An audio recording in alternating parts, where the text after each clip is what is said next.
But the very last movement, very last part of the last movement, dum ba da da dum da da da dum. Usually you'll hear dum da da da da dim da da da da dum da da da da da. We're doing dum da da da dum da da da dum da da da dum da yum bum bum bum bum bum bum, with lots of drive to it, and that's what lends itself, I think, to the whole joyful exuberance. This breathless, joyful exuberance is there that no other composer has actually done such an amazing job in such a short time with 4 movements to make such a huge success, which is probably why it's such a popular piece, because it's such a successful piece as well. And it's not just the opening motive, it's how the opening motive leads all the way to the end of the symphony. Enjoy the concert, everybody. One notice that I actually have a clarinet in my closet. It's been here for 50 years, and at some point I hope to take it out. And I noticed it is a Buffet R13, and you play a Buffet. Yeah, we're the R13. same. Yeah, probably have the same instrument. But you have gold keys. Yeah, it's just painted gold, so that because my fingers. Huh? Why do you have Oh, gold because keys? my fingers perspire, or they used to perspire more now, but so my teacher at the time said, your fingers are, this perspiration is pitting the keys, making little pits in the keys and everything. So he said you should get it covered with and then his brother did some kind of thing of not exactly painted gold, but dipped in something. Played it, or yeah. So that was it. So I just got it for my sweaty hands. So what I suspect is you really needed it tonight. You really needed those keys to hold on to tonight. I heard your clarinet do things I haven't heard a clarinet do before. No, that's not the keys.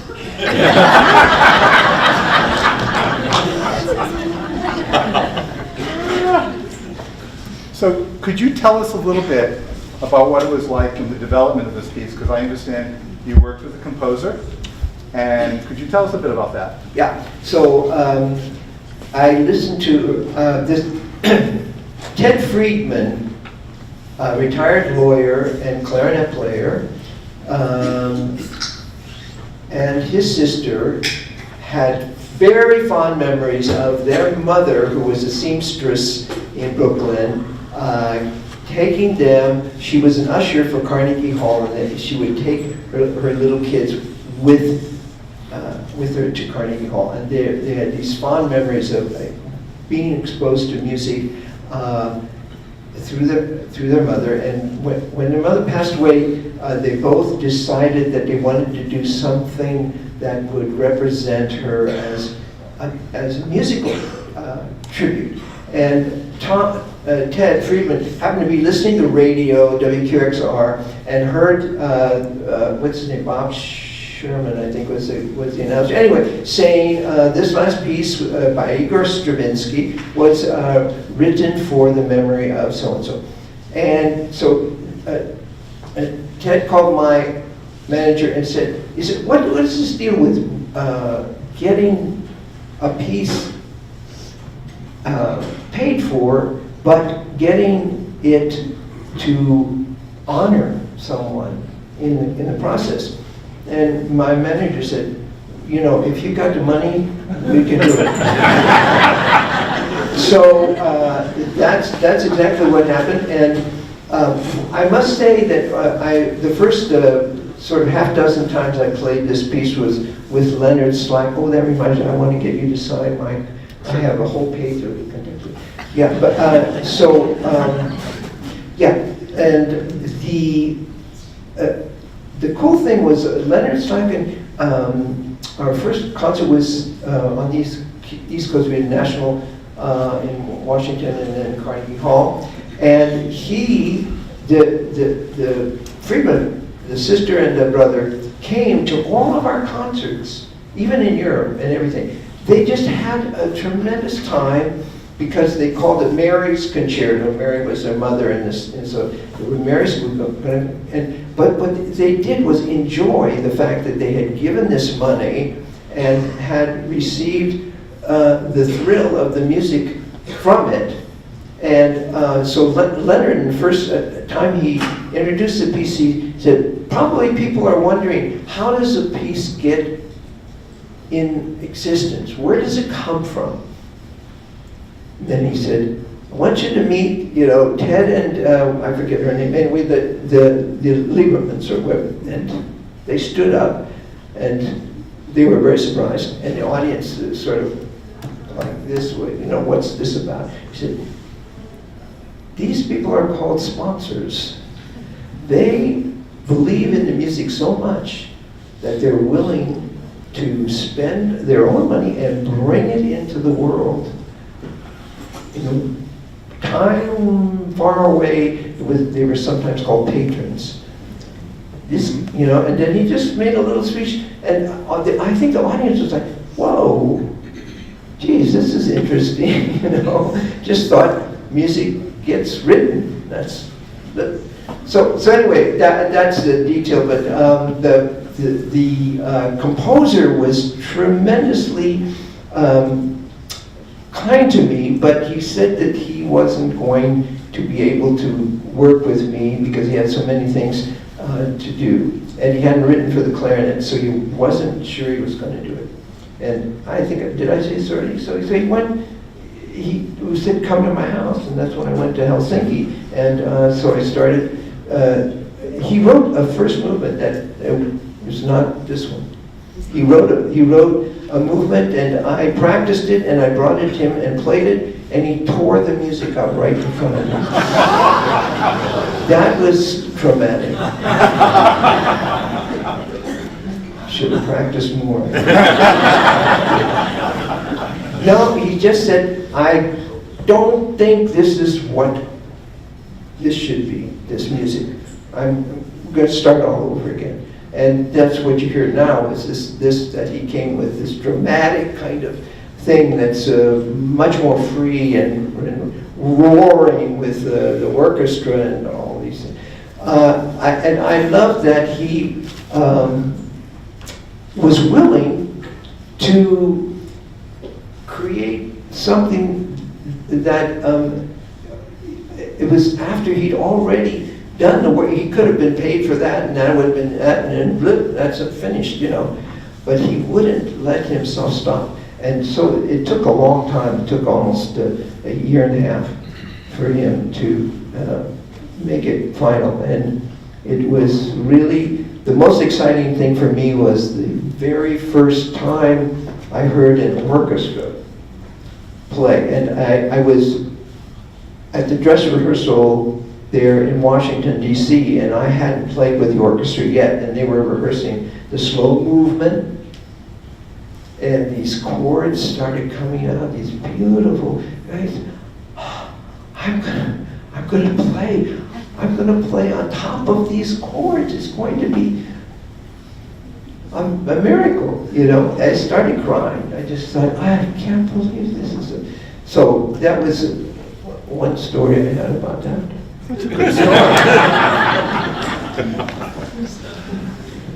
How many different orchestras have you played this with, and can you tell me sort of the breadth of experiences you've had playing this piece with the orchestras? It was really great hearing you play it with Bruce and the orchestra of Indian Hill this evening. Well, Bruce is fantastic, and he's an example of the maestro who really is for the music. He called me and said, would you play this piece? And with Leonard Slatkin, it was a similar thing. He said, well, I'd like to have you play something, but something new. And I said, I don't have anything new. So that's when we got this idea of the commission and the connection with the patrons. And so then he committed himself to playing it in Washington and in New York, and also in Montreal, and also in London with the BBC. And in fact, that was the interesting, when he conducted the BBC orchestra, it was broadcast all over, BBC has all over Europe. So this is the first time that Brahms got to hear the music. He heard it on the radio. he doesn't like traveling that much, and once he gets into his home in Helsinki, that's it. He was a huge guy. I mean, really, and very scary, and very piercing eyes, and he had the biggest. When you go into his house, you had to take off your shoes and put on slippers, but his slippers were so big. Really. And he looked down, he had to look down at everybody, including me, you know, and it was a kind of feeling. But so the next time we played it after London was in Helsinki, and he called me when I got to the hotel and said, I heard your broadcast, and why did you stop after the second movement? Did I say this story too? Not yet tonight. Oh. When you get to be my age, man, you know, it's just like, okay, so he said, why? He said, because it's ataka. So that means, I mean, it does go right away. From the second movement, go into the first movement. Boom, like that, this last movement. So I said, okay, I'm sorry. And then I went to his home for a lunch, and I had to confess. I said, here's why I can't go ataka. It's because I'm so tired. My lips are so tired from playing already, and I need a break. And that's why there was a silence in the broadcast. And I'm sorry. And he said, well, how long a break do you need? And so I like to say, 1, 2 seconds, 3. I think I need about I think maybe 9 or 10 seconds to get the blood back. And so right away he got up from the table and went over to the piano and started playing the piano, but he didn't play the piano. He hit the top of the piano like it.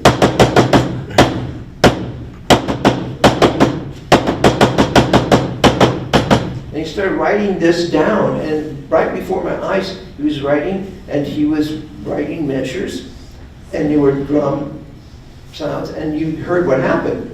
That was the way he figured out how, after already writing the piece, he couldn't change it, and I couldn't play the third movement, so he wrote this drum solo before the clarinet has to come in. Isn't that great? I thought that was so amazing, you know. And then I think, did I say this about the high note? Not yet tonight. Okay.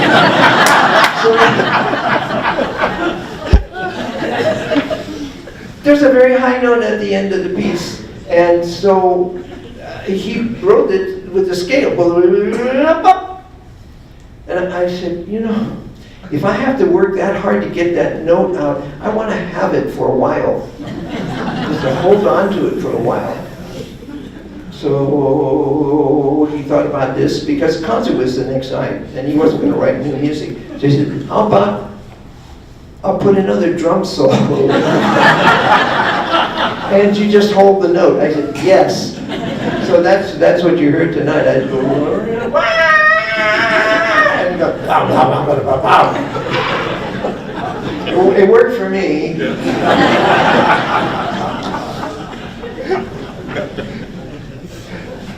I have a question for Bruce. So Bruce, the Vaughan Williams and the Beethoven, nice, rich, sonorous, joyful, and then there's this piece.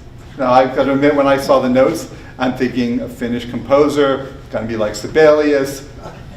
This is not like Sibelius. So could you talk to us a little bit about what it was like to prepare the orchestra for this piece? I think the Radhavara piece was rich and joyful as well, actually. Some wonderfully tender moments in it, but you know, in terms of richness, some of the chords in the Radhavara are just, I mean, just to die for. I was saying in the preview ahead of time that there's, it just makes me think of the Northern Lights, and just, I mean, it's really Sibelius times 3 or 4, let's say. because Spinelli's had some really wonderful colors as well.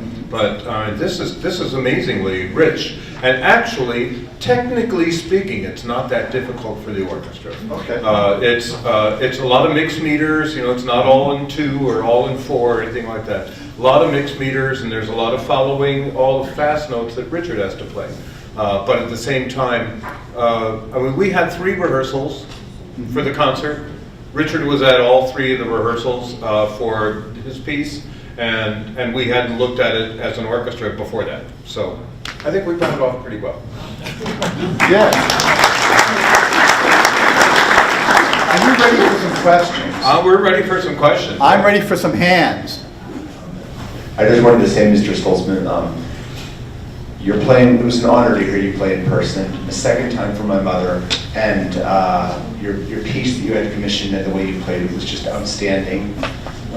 Thank you very much. And Maestro Hangen, I want to thank you because the first piece was a lost treasure, and I'm glad you found it, and Beethoven's Fifth was just amazing.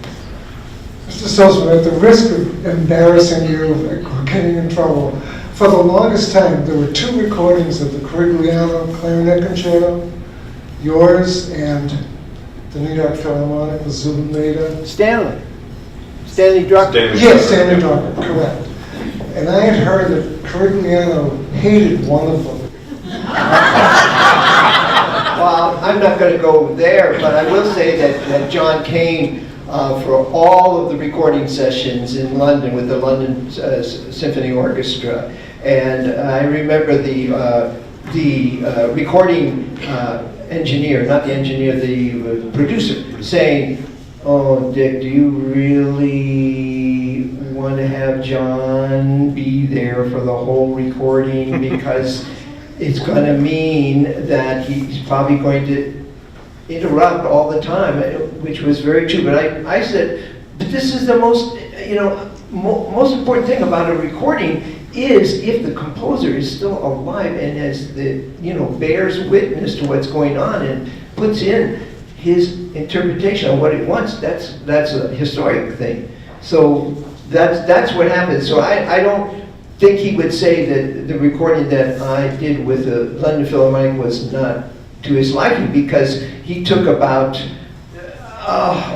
we had 3 days of recording, and he took a good 2 days to say a little bit more harp here, and I think maybe the cymbal could be a little less, and it was, he had definitely had a say in it. So I think he probably liked it. In fact, I know he liked it because I played it. Oh, how many mouthpieces do you use? I'm just curious. I have about 13, and I don't sound like you. No, my clarinet teacher was Kalman Opperman at the end of my lesson time, and he made that mouthpiece for me, and he also worked on the clarinet, and he made me kind of understand that I had to be way more dedicated in order to be a clarinetist of his level.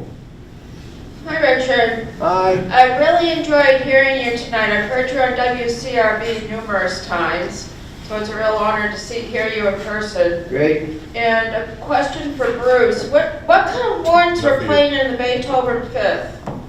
What? Sorry, say that again. What kind of horns were playing in Beethoven's Fifth? French. Oh, okay. Yeah, we had 2 French horns in the piece. But Okay. did they sound different? No, I If so, I'll talk couldn't to them. tell if it was a trumpet. Oh. I couldn't tell if it was a trumpet or English horn or. Well, we had 2 trumpets in the orchestra as well. But Beethoven wrote it for 2 horns and 2 French horns and 2 trumpets. Yeah. Okay, and I just wanted to comment that when you mentioned that you're going to be playing it with the embellishments that Beethoven had originally put in, I was really glad that you did that. Oh, thank you. Thank you very much. It really made it more realistic. And Thank you. Made me think more of what he originally had in mind. Great, thank you. So I just have to ask Bruce, when you do something that everyone has heard 6 million times and make it fresh like that, what is your approach to how you attack something that is so familiar? Actually, I tell myself and I tell the orchestra to make it fresh, or else. Actually, seriously, it's when you. I haven't done Beethoven 5 in 10 years. The last time I did it was 10 years ago here with the orchestra, and so the big challenge is to not tell yourself that you already know how the piece goes. Big challenge is to open that score up and approach it very, very freshly, and reevaluate all those concepts that you thought you had originally, and question them and come up with another concept, which is kind of what I did. For Mr. Stolzmann, I think I read that part of your cadenza is improvised in the Radovara work, and I wonder if you've come to your own improvisation that you stick with, or how it varies each time you perform. No, it wasn't improvised. I wrote it all down. But here's the thing: I thought he was going to write the cadenza. Usually, I mean, quite often the composer writes a cadenza, and so on the phone, he said, "No, you write it." So then I realized I had to study all of the music, because you can't write a cadenza without acknowledging what you're making your ideas come from. So that was very good for me to study the harmonies and so on. But then finally, I decided, all right, it's my cadenza, so I'm just going to write all the stuff that's easy for me to play. So that was a decision I came to right away. And then, I did sort of honestly, in the basement, sort of, improvise some stuff. And then when something came out, like, it was really easy, but it sounded hard, I put that down. But also I did this, because he does like quarter steps, like, ooh. So I put that in there. And actually, I don't think, is Peter really here? No, probably not. Anyway, he's a big fan of Takamitsu's music, and Takamitsu wrote a concerto for me. And Takamitsu uses this wavery kind of, almost like a kind of quarter step tone thing, and so he thought I stole it from Takamitsu, but I didn't. I wish I would have. Maybe one more? We heard you play with the orchestra some years ago as a soloist. And after you got through playing, you joined the orchestra. You sat in with the orchestra. Mr. Saltzman. Me? Yes, you sat in with the orchestra. I think you're thinking of Yo-Yo Ma. He doesn't play clarinet. Well, after you got through playing here, this was many years ago, you finished playing and then you sat in and joined the orchestra. Not on the same piece, but on a different piece. Are you sure?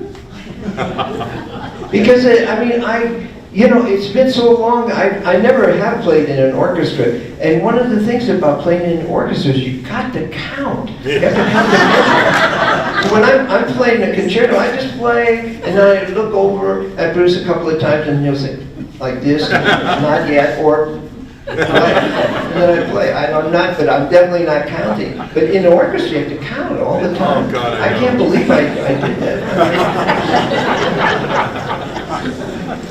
One more. I must offer a comment. Yes. We have had so many wonderful musicians, but you are by far the best storyteller in history.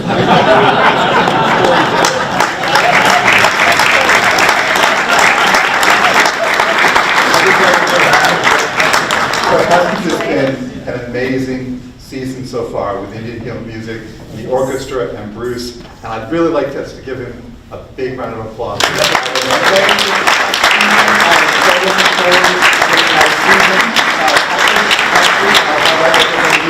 Next year? Yes. We'll see you next week, or next year. Next month. Next month. Whatever. Thank you Check all your for calendar. coming. Thank you.